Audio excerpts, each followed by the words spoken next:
ጤና ይስጥልኝ የቮያ ቴሌቪዥን ተከታታዮች የዕለተ ሐሙስ ዜናዎችን ይዘን ቀርበናል። እስከ መጨረሻው እንድትከታተሉን በአክብሮት እንጋብዛለን። ዜናዎቻችንን በቶሎ እንዲደርሷችሁ ከታች ያለውን የደውል ምልክት ይጫኑ። ለፈጣን መረጃ ቮያን ይምረጡ።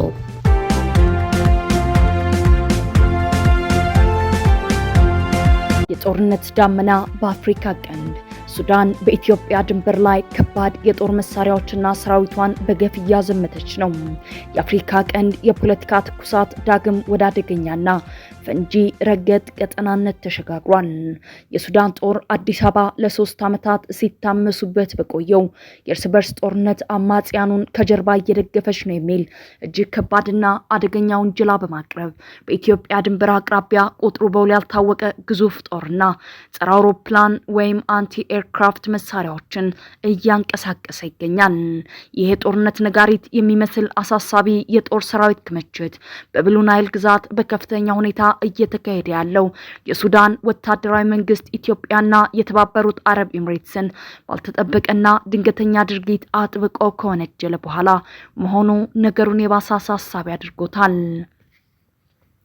የሱዳን መንግስት እንደሚያስገነዝበው ከሆነ ሁለቱ ሀገራት ባሳለፍነው ግንቦት 4 ወይም ሜይ 4 በዋና ከተማዋ ካርቱም በሚገኘው ዓለም አቀፍ አውሮፕላን ማረፊያ ላይ ለተፈጸመው አውዳሚ የድሮን ጥቃት ቀጥተኛ ተሳትፎ አላቸው በማለት ጣቱን አጠንክሮ ቀስሯል። ምንም እንኳን ኢትዮጵያም ሆነች የተባበሩት አረብ ኤምሬትስ ይህንን ወንጀላ ፈጽሞ ውድቅ ቢያደርጉትም የሱዳን ድንገተኛ የጦር መሳሪያና የሰራዊት ክምችት በውስጥ ጦርነትና ውጥረት ለደቀቀው የአፍሪካ ቀንድ ሌላ ዘግናኝ የቀጠና እልቂት እንዳይቀሰቀስ ዓለም አቀፉ ማህበረሰብ በከፍተኛ ስጋት እየተከታተለው ይገኛል። የጦርነቱ ነበልባል ድንበር ይሻገር ይሆን? ክትትላችንን አጠናክረን እንቀጥላለን።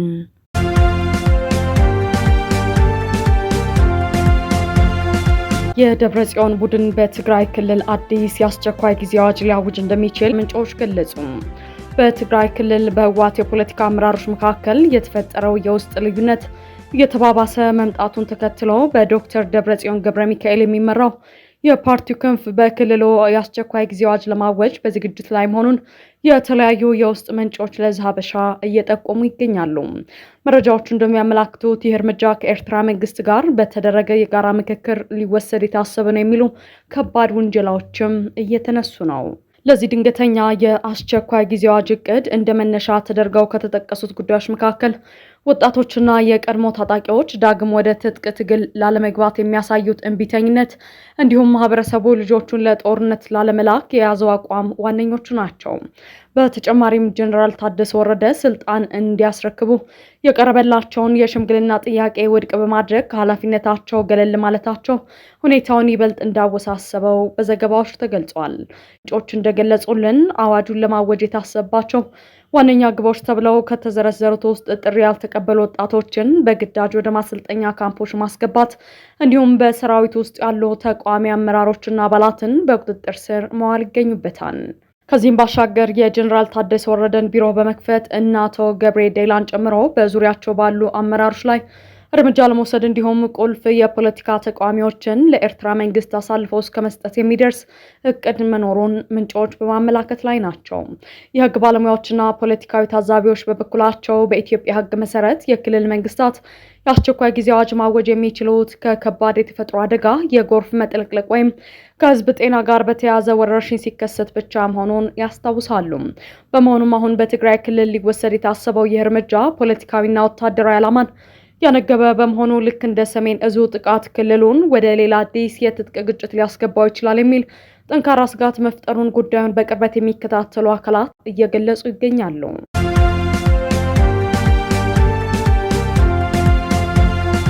በቲክቶክ በረከት ገበሬዋ በመባል በምትታወቀው ወይዘሮ በረከት ወርቁና በከፍተኛ የነዳጅ ባለስልጣናት ላይ ከተመሰረተው ከባድ የሙስና ክስ ጋር በተያያዘ ድርጊቱ እንዴት በቅንጅት ሲፈጸም እንደነበር የሚያጋልጡ ይፋዊ የደብዳቤ ልውውጦች አፈትልከው ወጥተዋል። እጃችን የገቡት ሰነዶች እንደሚያጋልጡት ወይዘሮ በረከት ወርቁ አድራ ፋርምና አግሮ ኢንዱስትሪ ኢንቨስትመንት በተሰኘው ድርጅቷ ስም ጥቅምት 13 2018 ዓ.ም ለነዳጅና ኢነርጂ ባለስልጣን በጻፈችው ደብዳቤ በጋምቤላ በደቡብ ኢትዮጵያና በኦሮሚያ ክልሎች በድምሩ በሺዎች የሚቆጠሩ ሄክታር የእርሻ መሬት እንዳላት በመግለጽ የነዳጅ ማከማቻ ፍቃድ ጠይቃለች። በዚህ ደብዳቤዋ ላይ በጋምቤላ ክልል ዲማ ወረዳ የራሷን የነዳጅ ማከማቻ ወይም ዲፖ እየገነባች መሆኑን ጠቅሳ ግንባታው እስኪጠናቀቅ ድረስ በሌላ የነዳጅ ማከማቻ ታንከሮች እንድትጠቀም ፍቃድ እንዲሰጣት በይፋ መጠየቋን ሰነዱ ያሳያል። የደብዳቤ በአቃቤ ሕግ ክስ ላይ ምንም አይነት የነዳጅ ማከማቻ ሳይኖራት በሕገ ወጥ መንገድ ነዳጅ ወስዳለች ተብሎ የቀረበባትን ክስ በጉልህ የሚያጠናክር ሆኖ ተገኝቷል። በጉዳዩ ላይ ይበልጥ አነጋጋሪ የሆነው ደግሞ መንግስታዊው ተቋም ለዚህ ጥያቄ የሰጠው ፈጣን የተለየ ምላሽ ነው። ከሰነዶቹ መካከል አንደኛው የኢትዮጵያ ነዳጅ አቅራቢ ድርጅት የጻፈው ደብዳቤ ሲሆን ባለስልጣናቱ የድርጅቷን የነዳጅ አቅርቦት ማራዘሚያ ጥያቄ ተቀብለው በወር 100,000 ሊትር ነጭ ናፍጣ በቶታል ኢትዮጵያ በኩል እንዲቀርብላት በቀጥታ ትዕዛዝ ማስተላለፋቸውን ያረጋግጣል። እነዚህ አሁን ይፋ የሆኑት የደብዳቤ ልውውጦች በአቃቢ ሕግ ክስ ላይ እንደተመለከተው ከፍተኛ ባለስልጣናቱ የፍቃድ አሰጣጥ መመሪያን በመጣስ ግለሰቧ በገፍ ነዳጅ እንድታገኝና ያገኘችውንም ነዳጅ ለወርቅ አምራቾች እንድትሸጥ ህጋዊ ሽፋን የሰጧት መሆኑን በግልጽ የሚያሳይ ናቸው። ይህ የሰነድ ማስረጃ የፌዴራል ከፍተኛ ፍርድ ቤት የሙስና ጉዳዮች ወንጀል ችሎት እየመረመረው ባለውና ሀገራዊ የነዳጅ እጥረት አስከትሏል በተባለው የክስ መዝገብ ላይ ትልቅ ክብደት እንደሚኖረው ይጠበቃል።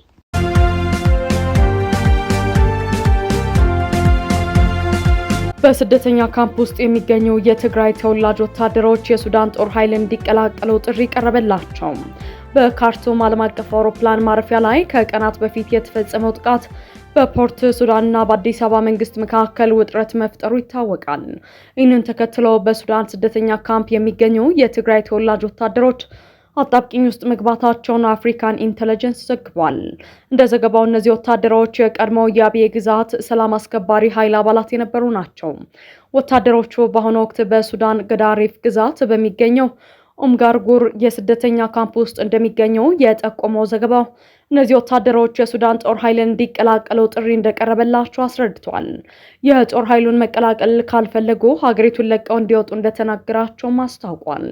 የእነዚህ ወታደሮች ታሪክ የሚጀምረው እንደ አውሮፓውያን አቆጣጠር በ2022 ሲሆን የተባበሩት መንግስታት ድርጅት የአብዬ ሰላም አስከባሪ ኃይል አባል በመሆን በሱዳን ውስጥ ተሰማርተው ነበር። በወቅቱ ግዳጃቸውን ጨርሰው ወደ ሀገራቸው የሚመለሱት ጊዜ የደረሰ ቢሆንም ያን የነበረውን የትግራይ ጦርነት ምክንያት በማድረግ ለህይወታችን እንሰጋለን በሚል የተወሰኑት እዚያው ለመቅረት የወሰኑ ናቸው።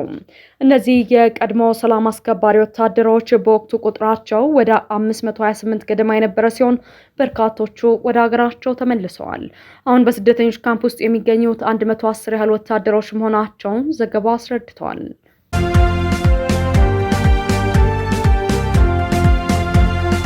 የግብፁ ፕሬዝዳንት አብዱል ፈታህ አልሲሲ በዛሬው ዕለት አቡዳቢ የገቡ ሲሆን በዚያም የኤምሬት ፕሬዝዳንት ሼክ መሐመድ ቢን ዛይድ አልናህያን አቀባበል አድርገውላቸዋል።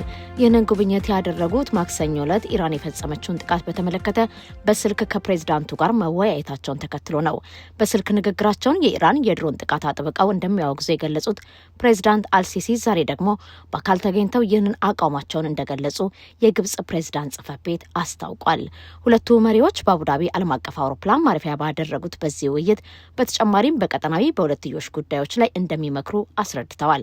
ፕሬዝዳንት አልሲሲ ይህንን ውይይት ካደረጉ በኋላ ከዚያም ከአየር ማረፊያ ወደ ሀገራቸው ተመልሰዋል። ይህ የፕሬዝዳንት አልሲሲ ጉብኝት የመጣው ሱዳን በካርቱም አየር ማረፊያ ላይ ለደረሰው ጥቃት ኢትዮጵያንና ዩናይትድ አረብ ኤምሬትስን ከወነጀለች ከቀናት በኋላ ነው። ግብጽ ይህንን ጥቃት እንደምታወግዝ ገልጻ የነበረ ሲሆን በዛሬው የፕሬዝዳንት አልሲሲ ጉብኝት ግን ይህ ጉዳይ ስለመነሳቱ የተባለ ነገር የለም።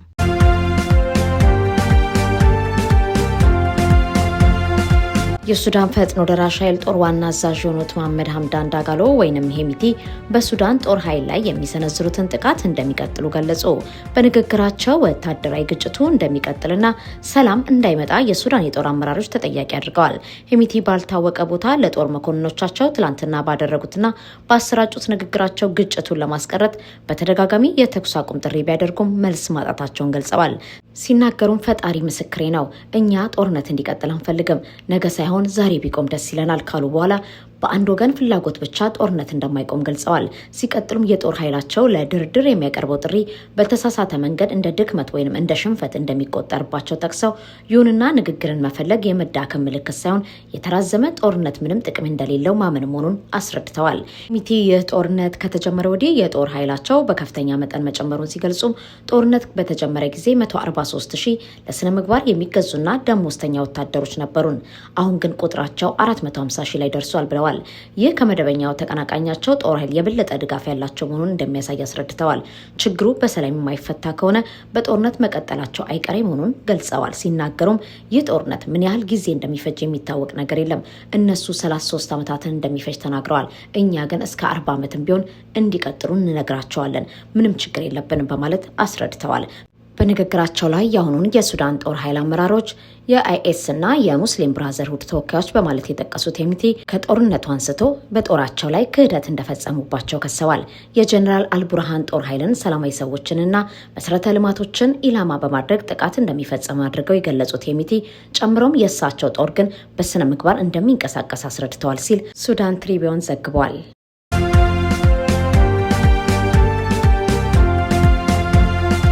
የድምፃዊ ቴዲ አፍሮ የቅርብ ሰዎች ጉዳይ ፖሊስ ተጨማሪ የምርመራ ጊዜ ይጠይቃል ተብሎ ይጠበቃል።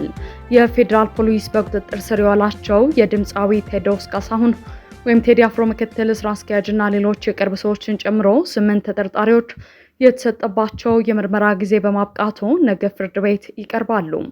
ተጠርጣሪዎቹ ሚያዝያ 14 ቀን በፌዴራል የመጀመሪያ ደረጃ ፍርድ ቤት አራዳ ምድብ አንደኛ ጊዜ ቀጠሮ ችሎት ቀርበው የነበረ ሲሆን የፌዴራል ፖሊስ በወቅቱ ባቀረበው ክስ ግለሰቦቹን ሁከትና ብጥብጥ ለመቀስቀስ በመሞከር አደገኛ ዕፅ ይዞ በመገኘት እንዲሁም ህገወጥ የጦር መሳሪያ በማከማቸት ወንጀሎች እንደጠረጠራቸው ለችሎቱ ማስረዳቱ ይታወሳል።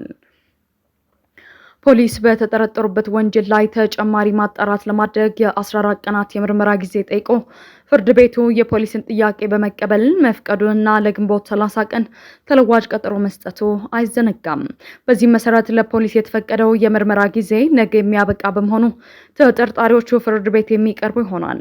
ይሁን እንጂ ፖሊስ አሁንም ምርመራውን አጠናቆ ባለመጨረሱ በተጠርጣሪዎቹ ላይ ተጨማሪ 14 ቀናት የምርመራ ጊዜ ይሰጠኝ በማለት ፍርድ ቤቱን ይጠይቃል ተብሎ እንደሚጠበቅ ከምንጮቻችን ያገኘነው መረጃ ያመለክታል።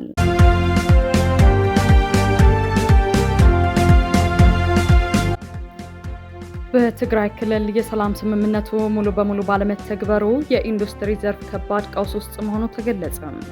የትግራይ ክልል ኢንዱስትሪ ቢሮ ባወጣው አዲስ መግለጫ የግጭት ማቆም ስምምነቱ በተገቢው መንገድ ተግባራዊ ባለመደረጉ በክልሉ የሚገኘው የኢንዱስትሪና የንግድ ዘርፍ ማገገም አለመቻሉን አስታውቋል። የዚህም ቀጥተኛ ሰለባ በመሆን ከ100,000 በላይ ሰራተኞችን ቀጥሮ ሲያስተዳድሩ የነበሩ ከ6,000 በላይ የንግድ ድርጅቶች እስካሁን ድረስ በሮቻቸውን ዘግተው እንደሚገኙ ቢሮው ገልጿል።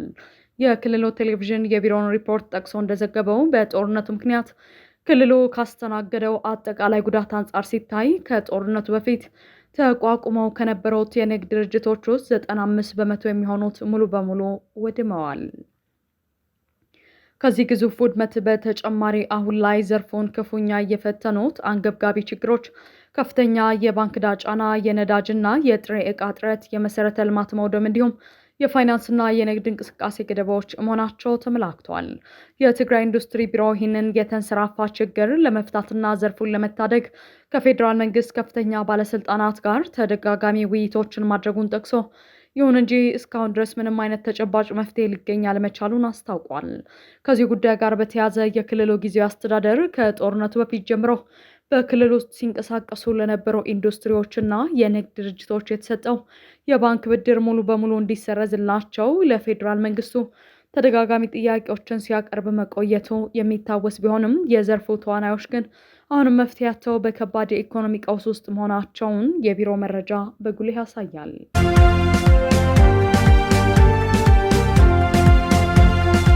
ጀነራል አልቡርሃን ለዓለም አቀፍ እርዳታ ድርጅቶች ማስጠንቀቂያ ሰጡ።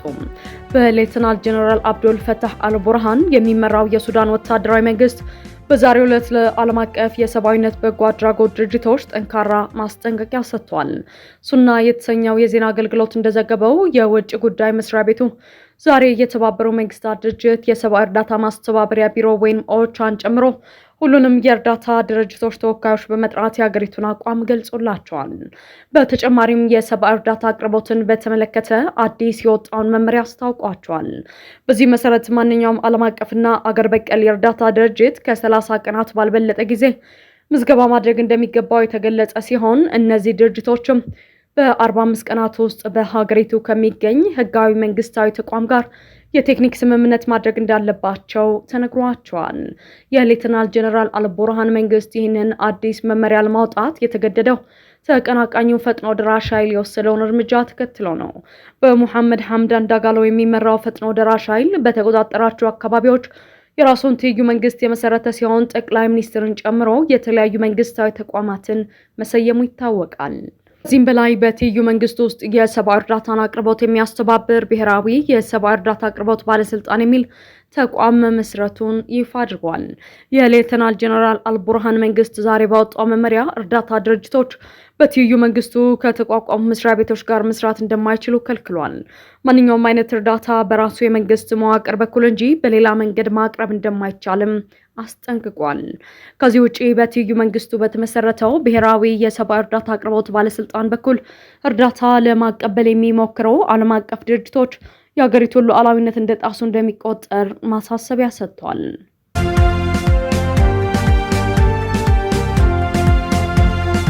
ቲክቶከሯ በረከት ወርቁ ወይም በረከት ገበሬዋ በከፍተኛ የነዳጅ ማጭበርበር ወንጀል ተከሰሰች።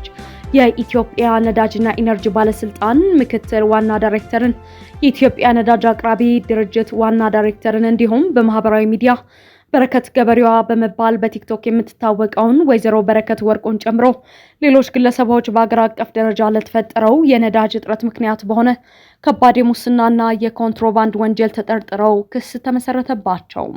የፌዴራል ከፍተኛ ፍርድ ቤት ልደታ ምድብ የሙስና ጉዳዮች ወንጀል ችሎት መዝገቡን ተቀብሎ ማየት የጀመረ ሲሆን በአቃቤ ሕግ ክስ ላይ እንደተመላከተው ባለስልጣናቱ የፍቃድ አሰጣጥ መመሪያን በመጣስ ከተከሳሽ ወይዘሮ በረከት ወርቁ ጋር በመመሳጠር ከ466,000 ሊትር በላይ ነጭ ናፍጣ ያለምንም ህጋዊ አግባብ እንድታገኝ አድርገዋል። ተከሳሿ ወይዘሮ በረከት ከዚህ ቀደምም ለኢንቨስትመንት በሚል ሽፋን በጋምቤላ ክልል ዲማ ከተማ በወጣ የንግድ ፈቃድ ከ100,000 ሊትር በላይ ነዳጅ በቀጥታ ከጅቡቲ በመውሰድ ምንም አይነት የነዳጅ ማከማቻ ወይም ዲፖ ሳይኖራት ከ100 ብር በሚበልጥ ዋጋ የተገዛውን ነዳጅ 1200 ብር አካባቢ ለወርቅ አምራቾች በህገወጥ መንገድ መሸጧ በክሱ ላይ በዝርዝር ቀርቧል። የእነዚህ ባለስልጣናትና የግለሰቧ ህገወጥ ድርጊት በመንግስት ሀብት ላይ ከፍተኛ ጉዳት ከማድረሱም በላይ በገበያው ላይ ለታየው የነዳጅ እጥረት ዋነኛ ምክንያት መሆኑን ክሱ ያስረዳል። ከዚህም በተጨማሪ በዚሁ የክስ መዝገብ የተካተቱ ሌሎች ተከሳሾች በሚሊዮን የሚቆጠር ሊትር ነዳጅ በማጭበርበር ህገወጥ የነዳጅ አከፋፋይነትን ፈቃድ በማውጣት እንዲሁም ነዳጅ ከመንግስት ቁጥጥር ውጭ አድርገዋል ተብለው ተከሰው ፍርድ ቤት ቀርበዋል። እንዲሁም ክሱ በተመሰረተባቸው አንዳንድ ተከሳሾች መኖሪያ ቤትና ቢሮ ላይ በተደረገ ድንገተኛ የፍተሻ ብርበራ በ10 ሺዎች የሚቆጠር የአሜሪካ ዶላር፣ ዩሮና የእንግሊዝ ፓውንድ በህገወጥ መንገድ ተደብቆ መገኘቱን ክሱ አመልክቷል። ጉዳዩን የያዘው የፌዴራል ከፍተኛ ፍርድ ቤት 3ኛ የሙስና ጉዳዮች ወንጀል ችሎት መዝገቡን ከፍቶ የተከሳሾችን ጉዳይ ማየት ጀምሯል።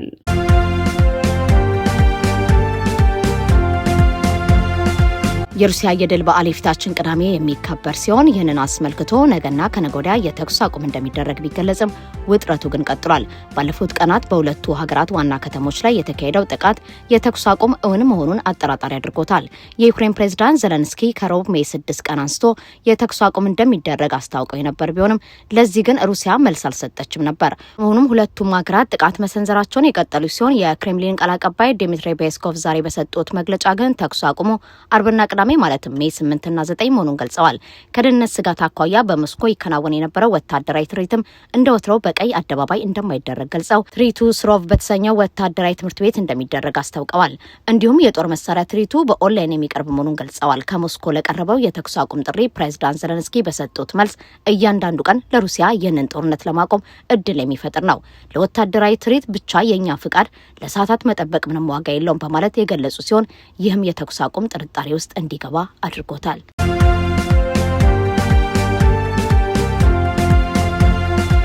አሜሪካ ለኢራን ያቀረበችው ባለ 14 ነጥብ የስምምነት ምክረ ሀሳቦች ምን ይላሉ? እንደ አክሲዮስ ዘገባ ከሆነ አሜሪካ በባህረ ሰላጤው ያለውን ግጭት ለማስቆም በሚል 14 ነጥቦች የያዘ መደራደሪያ ለኢራን አቅርባለች። እነዚህ መደራደሪያ ነጥቦች ምን እንደሆኑ በዝርዝር ያልተገለጸ ቢሆንም የዜና አውታሩ ግን ምንጮችን ጠቅሶ በአሁኑ ወቅት በውይይት ላይ የሚገኙትን ነጥቦች አስቀምጧል። ከነዚህ መካከል አስቸኳይ ተኩስ አቁም የመጀመሪያ መሆኑን የጠቀሰው ዘገባው ይህም በአሜሪካና በኢራን መካከል ሆኖ በተዘዋዋሪ እስራኤል በቀጠናው የምታደርገውን ወታደራዊ ዘመቻ እንዲያካትት የሚል ይገኝበታል። በሌላ በኩል የሆርሙዝ ሰርጥን ክፍት ማድረግም ውይይት እየተደረገበት መሆኑን ጠቅሶ ሌላኛው የኢራን ዩራኒየም ማበልጸግ ለጊዜው እንዲቆም የሚለው መሆኑን አስረድቷል። በዚህ ጉዳይ ላይ ሁለቱም ቢስማሙ አሜሪካ ለ20 ዓመት የሚል ሀሳብ ስታቀርብ ኢራን ደግሞ 5 ዓመት በማለቷ ውይይት እየተደረገበት መሆኑን የጠቀሰው ዘገባው ሌላው የበለጸገ ዩራኒየም ከኢራን ውጪ በሆነ ቦታ ማስቀመጥ የሚለውን ጥሩ መግባባት እየታየበት እንደሚገኝ አስታውቋል። ኢራን እነዚህ ጉዳዮች የተቀበለች ቢሆንም በምትኩ የተጣለባት ማዕቀብ እንዲነሳና የታገዱ ገንዘቦቿ እንዲለቀቁላት መጠየቋን ገልጿል። በተጨማሪ ለ30 ቀናት የሚቆይ ተኩስ አቁም ዘላቂ እንዲሆን ውይይት እየተደረገበት እንደሚገኝ አስረድቷል። ነገር ግን ሁለቱ ሀገራት በርካታ ያልተስማሙባቸው ነጥቦች እንዳሉ አክሲዮስ አስታውቋል። ከነዚህ መካከል የኢራን ፕላስቲክ ሚሳይል ፕሮግራም፣ ኢራን በቀጠናው ለሚገኙ እንደ ሂዝቦላ ላሉ ቡድኖች የምትሰጠው ድጋፍ፣ ለሰላማዊ አገልግሎት የሚውል ዩራኒየም ማበልጸግ እንደሚገኝበት አስረድቷል። በኢራንና አሜሪካ መካከል ጦርነት ከተጀመረ ጊዜ ወዲህ ይሄኛው የተሻለ መግባባት ላይ የተደረሰ ሊባል እንደሚችል የጠቆመው ዘገባው በውይይት ከተጠናቀቀ በኢስላማባድ ወይንም በጄኔቫ የስምምነት ፊርማ እንደሚደረግ አስታውቋል። ነገር ግን በኢራንና በእስራኤል ውስጥ የሚገኙ ጠንካራ ተቃዋሚዎች የድርድር እውን እንዳይሆን የሚያደርጉበት እድል ከፍተኛ መሆኑንም ገልጿል።